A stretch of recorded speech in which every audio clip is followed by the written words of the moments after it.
할렐루야. 오늘도 약속의 땅 건축을 위한 정교인 온라인 기도회 가운데 함께 하시는 우리 성도님들 한 분 한 분을 주님의 이름으로 환영하고 축복합니다.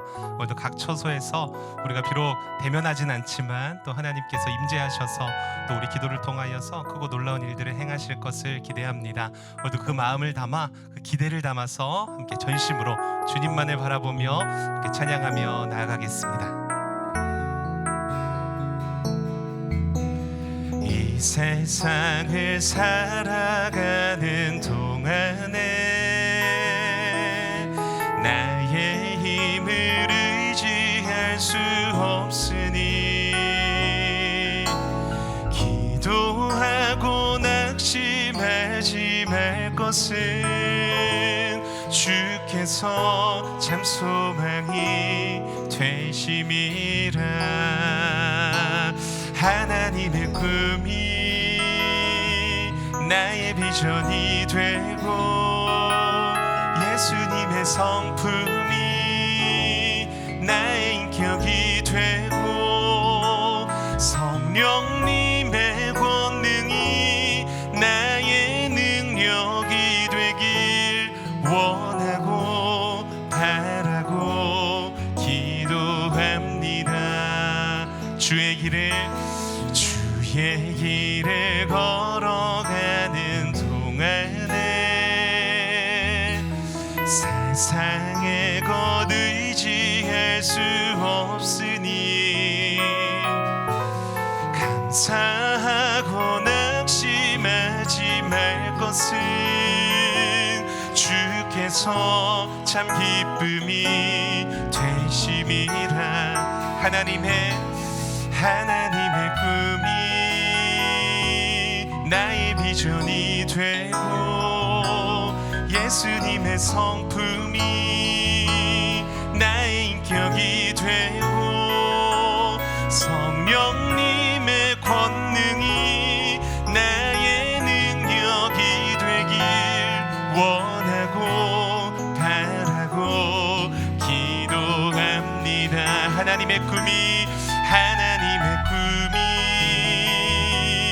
나의 비전이 되고 예수님의 성품이 나의 인격이 되고 성령님의 권능이 나의 능력이 되길 원하고 바라고 기도합니다. 하늘 문이 열리고 은혜의 비추기 이 땅 가득 내리도록 마침내 주 오셔서 의의 비추기 우리 위에 부으시도록 하늘 문이 열리고 의의 비추기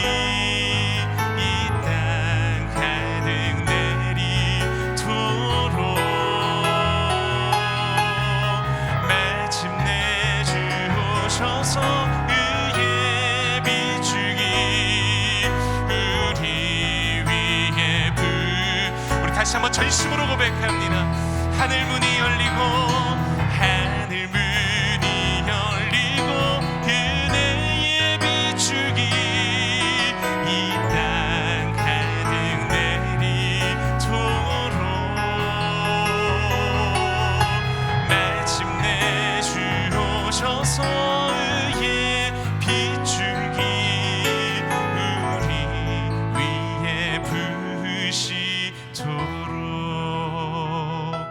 이 시간 함께 기도하며 나아가실 때 하나님 오늘도 하늘의 문을 여시고 우리의 각 처소에서 올려드리는 모든 기도를 통하여서 그 약속의 땅을 향하여 나아가는 우리 새로운 교회 걸음걸음 가운데 하나님의 은혜의 흔적들이 나타나길 원합니다. 우리 기도를 통하여서 주님 일하여 주시옵시고 기도로 시작하게 하셨사오니 기도로 완성하게 하실 주님을 기대할 때에 크고 놀라운 일을 행하실 주님 깊이 만날 수 있도록 오늘도 역사하여 주시옵소서. 우리에게 기도회를 올려드리며 함께 통성으로 기도하며 나아가겠습니다.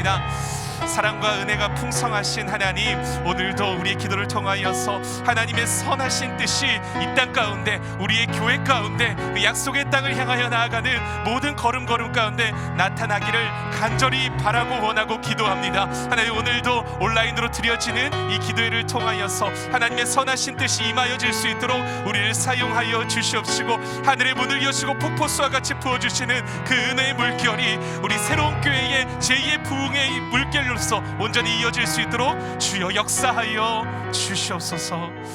하나님 감사합니다. 오늘도 우리를 불러주셔서 이 새로운 교회 또 약속의 땅으로 나아가는 이 준비의 시간 가운데 기도하며 한마음 한뜻으로 나아갈 수 있도록 인도하여 주심에 참으로 감사를 드립니다. 오늘도 간절한 심령으로 주님 앞에 엎드려 우리가 온 마음과 정성 다해 주님을 바라보며 의지함으로 나아갈 때에, 간구할 때에 우리의 기도를 통하여서 크고 놀라우신 하나님의 선하신 뜻이 우리의 교회 가운데 또한 약속의 땅을 향하여 나아가는 모든 과정 가운데 임하여 줄 수 있도록 역사하여 주시옵소서. 그렇게 행하실 주님의 이름을 찬양하며 살아계신 예수 그리스도의 이름으로 기도드렸습니다. 아멘.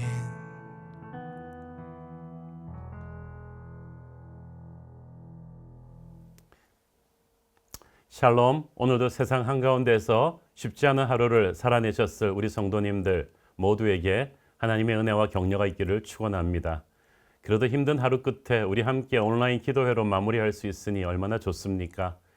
사실 혼자서 기도하면 아무래도 여러 가지 잡념들이 기도를 방해하고 그 기도의 열기를 지속하기가 쉽지 않습니다. 그러나 함께 기도하면 알 수 없는 힘을 하나님이 주시는 것 같습니다. 그래서 성경은 함께 기도하는 것을 계속 장려하고 있는 것 같아요. 코로나로 인해 우리가 이렇게 줌으로 또 온라인을 사용해서 예배하고 성경 공부하고 기도하는 훈련이 된 게 이럴 땐 얼마나 감사한지 모르겠습니다. 이왕 시작하셨으니까 우리 2월 마지막 날까지 쉬지 않고 함께 기도의 마라톤을 우리 온라인상에서 한번 달려보시죠.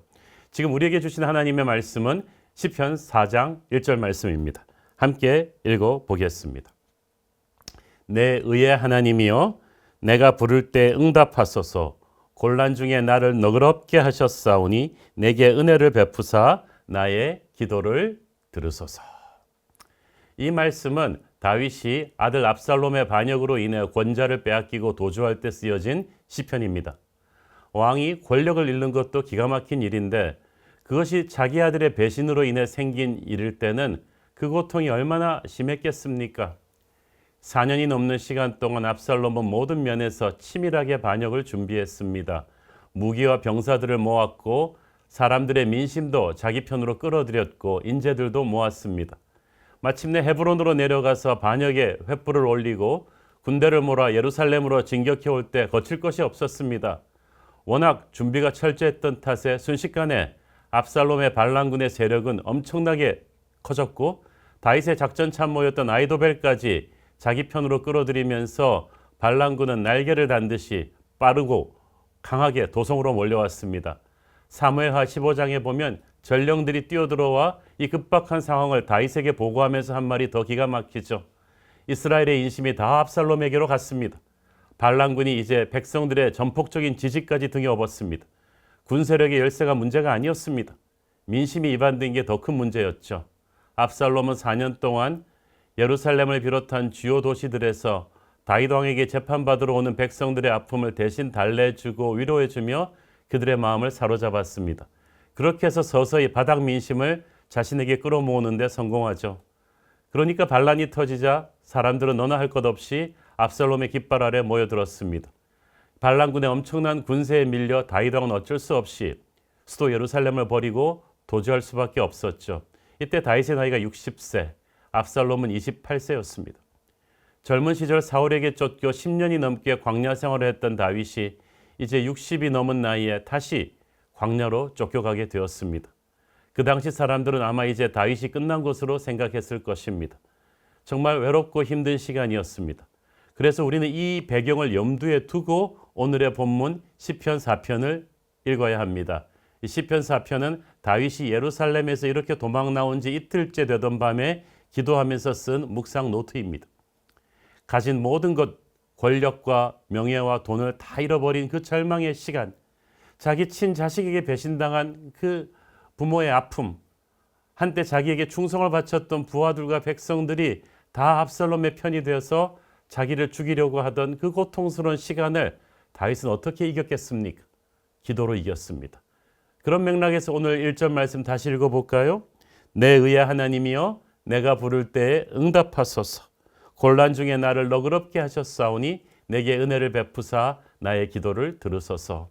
여기서 다윗은 의의 하나님께 기도합니다. 하나님의 어떤 성품을 고백하는가를 보면 그 기도하는 사람의 현재 영적 상태가 보입니다. 죄를 범해 하나님의 용서를 구하는 사람은 용서의 하나님, 긍휼의 하나님을 부르겠죠. 병이 들어 낫기를 원하는 사람은 여호와 라파, 치유의 하나님을 부르겠죠. 그런데 다윗은 지금 정의의 하나님을 부른다고 했습니다. 몇 년 동안 아버지 모르게 뒤에서 백성들을 선동한 압살롬의 교묘한 책략으로 인해서 지금 백성들의 절대 다수가 다윗을 불신하고 있습니다. 반란군은 다윗에 대해서 온갖 악하고 거짓된 루머를 만들어 퍼뜨렸습니다. 백성들은 또 그 말에 넘어갔습니다. 그래서 다윗은 지금 자신의 결백과 억울함을 하나님께 호소하고 있습니다. 하나님의 정의로 판단해 달라는 거예요. 공평한 판단은 오직 하나님께 있기 때문이죠. 다윗은 하나님께서 곤란 중에 나를 너그럽게 하셨다고 말합니다. 여기서 곤란이란 말은 좀 부드럽게 표현한 것이고요. 영어 성경에 보면 Give me relief from my distress. 이 엄청난 스트레스와 중압감에서 좀 숨통이 열리게 하여 주소서. 휴식을 주소서란 뜻입니다. 히브리어 원어로 직역하면 그가 나를 위해 자리를 넓게 마련해 주셨다고 했습니다. 즉 다 죽게 되었지만 숨을 쉴 수 있도록 피난처가 되어 주셨다는 뜻이죠. 폐쇄공포증 있는 사람은 좁은 데를 견디지 못합니다. 스트레스가 압박할 때는 꼭 좁은 곳에 갇힌 것 같은데 하나님이 넓은 곳으로 우리를 끄집어내 주십니다. 지금 다윗은 아들의 반역으로 모든 걸 잃어버린 과거에 대한 상처도 상처지만 이제 추격해오는 반란군으로부터 과연 살아남을 수 있을까 하는 미래에 대한 불안감도 엄청났습니다. 스트레스가 극심했죠. 밤에 잠도 못 잤을 것입니다. 그러나 그런 중압감 속에서도 하나님이 다윗이 살아 숨쉬게 하셨습니다. 우리 인생에서 이렇게 극심한 스트레스로 믿는 사람인데도 죽고 싶을 정도로 괴로운 때가 있습니다. 사방에 답이 안 보입니다. 하지만 하나님께 나가 부르짖으며 기도하면 하나님께서 이 하루를 또 버틸 수 있는 힘을 우리에게 주실 것입니다. 모든 걸 다 가졌으면서도 만족을 모르는 사람이 있습니다. 눈에 보이는 상황이 아무 문제 없는데도 계속 불안해하고 걱정이 끊이지 않는 사람이 있습니다. 그런가 하면 모든 것을 다 잃었는데도 여러 가지 어려움이 많은데도 폭풍 가운데서도 평안을 누리는 사람이 있습니다. 평안은 문제가 사라져서 오는 게 아니라 하나님이 함께해 주심으로 오는 것입니다. 인생의 환난과 역경 가운데서도 평안한 잠을 청할 수 있는 것은 하나님께서 나와 함께 하시고 나를 지켜주시고 나를 인도하실 거라는 믿음이 있기 때문이죠. 다윗은 환난 속에서 기도함으로 그 경지에까지 이른 거예요. 내게 은혜를 베푸사 나의 기도를 들으소서. 기도는 은혜를 받아내는 통로입니다. 기도하는 자에게는 반드시 소망이 있습니다.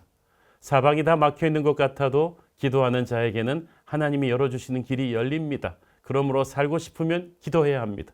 목숨 걸고 간절히 기도해야 합니다. 하나님께서 불쌍히 여겨주시고 살 길을 열어주실 것입니다. 내게 은혜를 베푸사 나의 기도를 들으소서. 이 말을 뒤집어서 해석하면 하나님께서 내 기도를 들어주시는 것은 이미 내게 은혜를 베푸시고 있다는 거예요. 너무 힘들어서 울며 기도할 때 하나님의 임재를 어렴풋이 영으로 느끼십니까?